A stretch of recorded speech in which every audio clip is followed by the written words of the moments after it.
Hi friends, welcome back to my channel, and yes, you are reading that right. Today is Word Wednesday. Today I just want to chat with you guys and share with you kind of what's going on, where I have been, and what's been going on with Word Wednesday because I've gotten a lot of questions.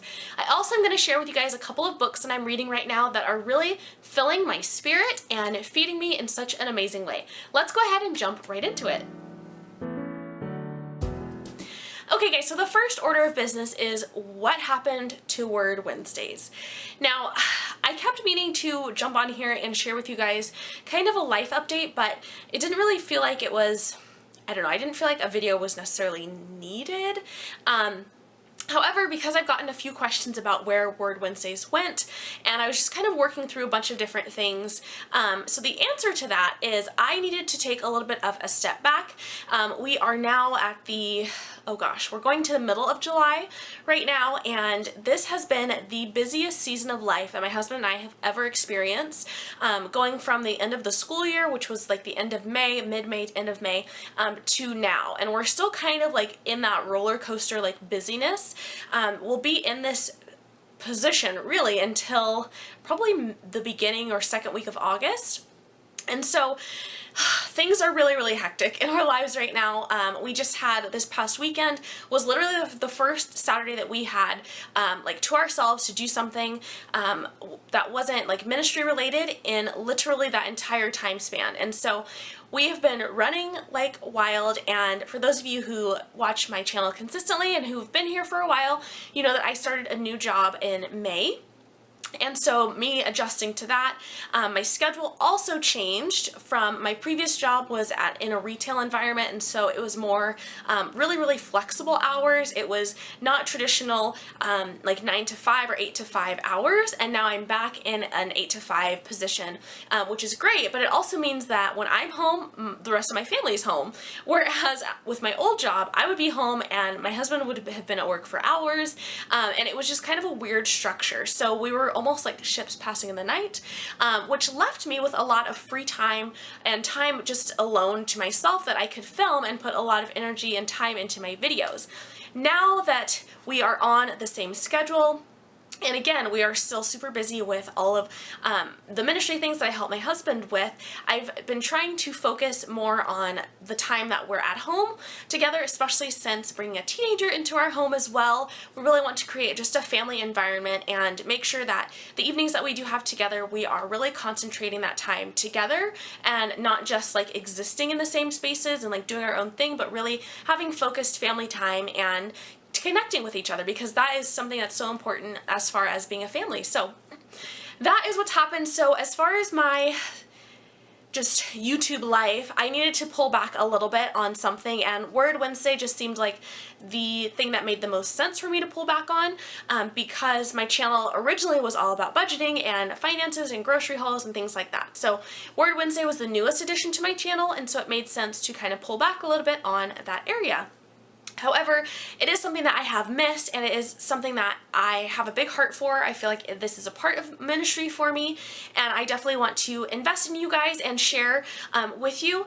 These videos, the traditional Word Wednesday video, takes me a long time to prepare, and that's another reason why I had to take a break from them.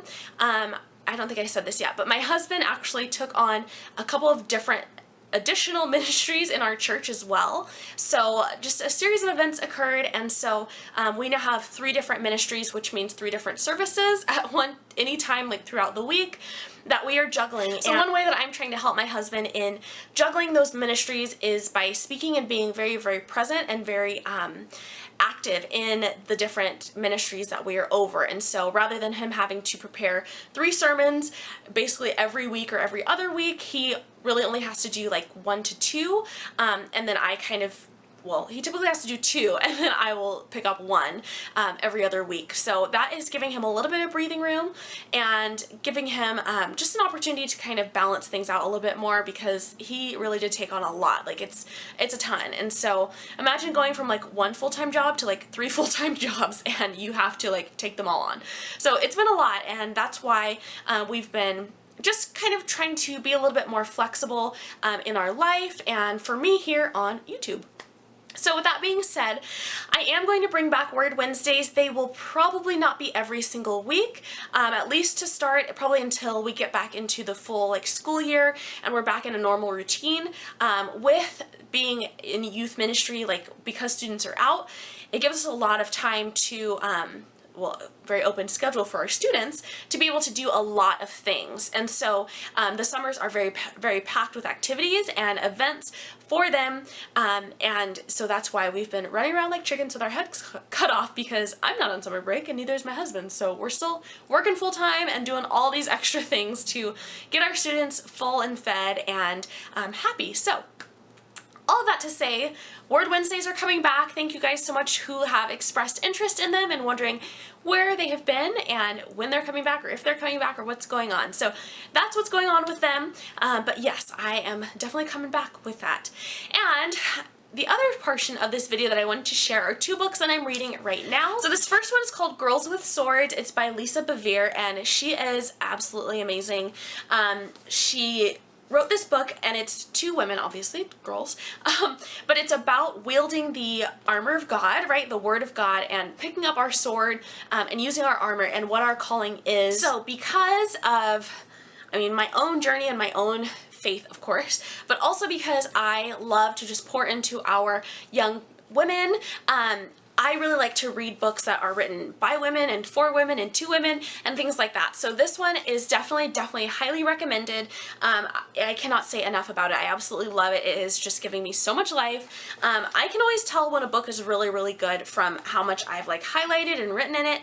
Every time I pick up this book, I immediately grab a pen because I know I'm going to be jotting things down, and I have little notes all over the margins, and I love it. It's so, so good, and it really, really equips you to not only fight from with the armor of God in your own life, but I think it can also equip you to help others and to teach others as well. And there's also a study guide that goes along with this that you can pick up if you want to do a Bible study or something like that with some girlfriends. So that would be amazing. Okay guys, so the second book that I'm reading is called Worship Matters. It's by Bob Kauflin, and hopefully I'm pronouncing that correctly.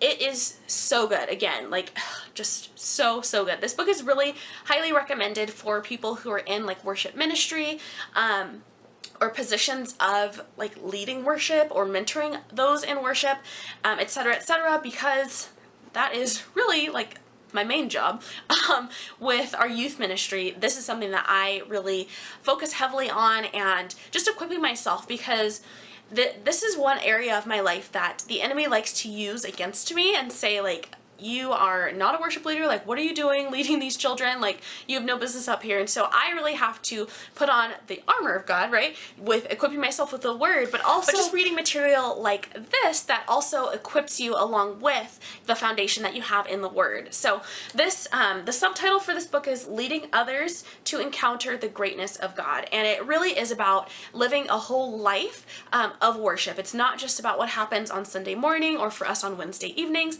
It's really about the whole lifestyle and living a life of worship and what that looks like. So this book just really emphasizes the fact that we are all made to worship and to praise God, and that when we go to heaven, that is what we're going to do for eternity. We're going to cry out, holy, holy, holy is the Lord Almighty. So I absolutely love this. It's been really, really great, and this actually inspired us to do a worship series in our youth ministry over the summer. Our summer, like I said, is really crazy, and it's a little bit sporadic even with our services a bit.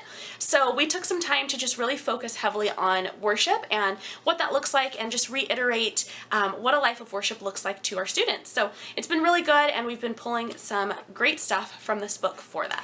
So guys, that is it for today's Word Wednesday. Totally different than usual, I know, but I did want to just come on here and share with you guys what's going on, as well as what I've been using to fuel my soul lately. I so appreciate you guys for being here and for being engaged in these videos and for missing this and wanting Word Wednesdays to come back. So thank you so much for watching, friends. Be sure to let me know what you are reading right now and what is inspiring you and fueling you along with reading the Word. I will see you soon, friends. Have a great day.